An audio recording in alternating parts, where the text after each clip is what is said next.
¿Por qué decidí abandonar la religión y nunca mirar atrás? Post inicial. Buen día. Quise escribir esto solo para contar el origen de mi aversión a la religión. No busco ofender a nadie, respeto las creencias de los demás y, si gustan opinar, los estaré leyendo. Nací en la Ciudad de México a principios de los 90, en una familia muy católica, sobre todo por parte de mis abuelos. Cuando vivíamos con ellos, no faltaba que mi abuela nos diera la bendición cada que salíamos o que para todo hubiera que orar, al levantarse, al acostarse, antes de comer. Recuerdo que estas costumbres, aunque repetitivas, tenían un aire de calidez. Para mi infancia, eran simplemente parte de la rutina, como cepillarse los dientes o recoger los juguetes. Tiempo después, mis padres consiguieron una casa no muy lejos de mis abuelos. Este cambio redujo la influencia directa de las normas religiosas de mis abuelos, aunque seguíamos rezando. Son cosas que recuerdo con cierto cariño, los pequeños angelitos de madera que mi mamá nos daba a mi hermana y a mí para acompañar las oraciones nocturnas mientras nos echaba agua bendita. Sin embargo, el acto de ir a la iglesia era escaso, reservado para ocasiones especiales como bautizos o Navidad. Fui bautizado y, a los 8 años, por insistencia de mis abuelos, tuve que hacer mi primera comunión. Y aquí es donde comienzan mis problemas. Para prepararme, nos enviaron a clases de catecismo los fines de semana. Al principio, no me entusiasmaba la idea de perder mis sábados, pero lo asumí como algo inevitable. En las clases, conocí a Ángel, un compañero de mi salón en la escuela. Su familia era más devota que la mía. Recuerdo que Ángel decía cosas como que tenía que sentir a Dios y a Jesús, que debía amar al prójimo, y presumía ser muy perseverante. Yo no entendía esas palabras ni por qué parecía tan seguro de algo que, para mí, era tan abstracto. En cada sesión, la maestra nos leía la Biblia y hablaba sobre el pecado. Lo que más me impactaba era cómo insistía que todos nos iríamos al infierno. Todos, incluso ella misma. Decía que por ser humanos éramos impuros y que el castigo eterno sería inevitable, solo variando en intensidad según nuestras acciones. Durante ese tiempo, mi familia comenzó a asistir a misa cada domingo. Era una rutina que acepté sin mucho entusiasmo. Sin embargo, tan pronto como hice mi primera comunión, dejamos de ir. Me sentía confundido por la contradicción, tanto esfuerzo y temor inculcado, y de repente la práctica religiosa disminuyó drásticamente. Primera actualización. Siempre fui un niño curioso y buen estudiante.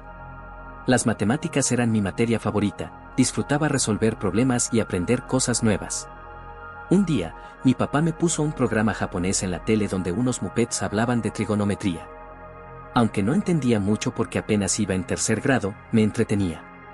Una vez, el programa presentó una sección llamada Me lo contaron en Japón.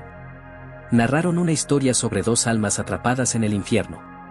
Un Buda se apiadó de ellos y les lanzó un hilo de araña para que pudieran trepar y escapar. Sin embargo, a medio camino, comenzaron a pelear porque creían que el hilo no resistiría el peso de ambos. Esa pelea los hizo caer de nuevo al infierno. La representación del sufrimiento y los esqueletos intentando escapar me aterrorizó durante semanas. No podía dormir pensando en que eso me esperaría al morir. Una noche, desesperado, le pregunté a mi mamá, ¿qué va a pasar cuando nos muramos?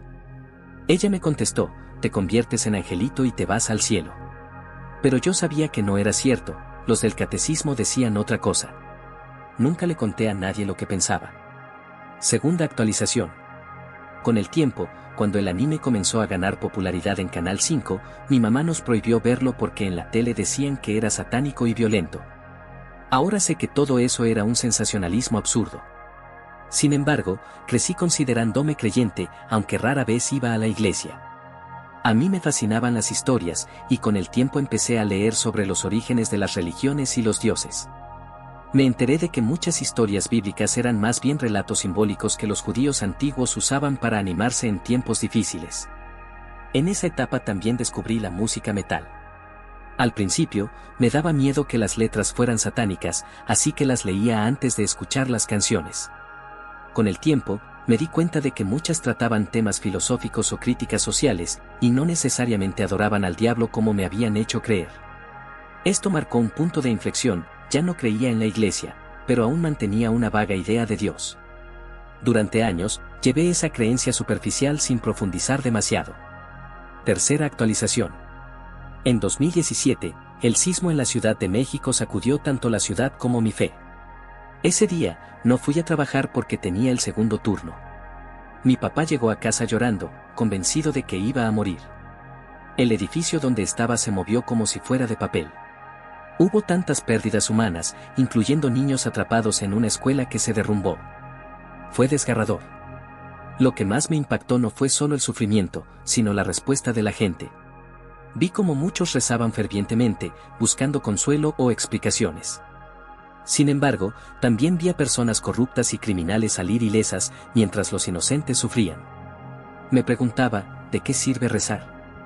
Me parecía incluso cruel que algunos padres de niños sobrevivientes agradecieran a Dios por salvar a sus hijos, mientras otros padres lloraban por sus pérdidas. En un reportaje, recuerdo cómo un padre agradeció a la Santa Muerte por la vida de su hija, dejando al reportero visiblemente desconcertado. Ese evento fue el clavo final en el ataúd de mi fe.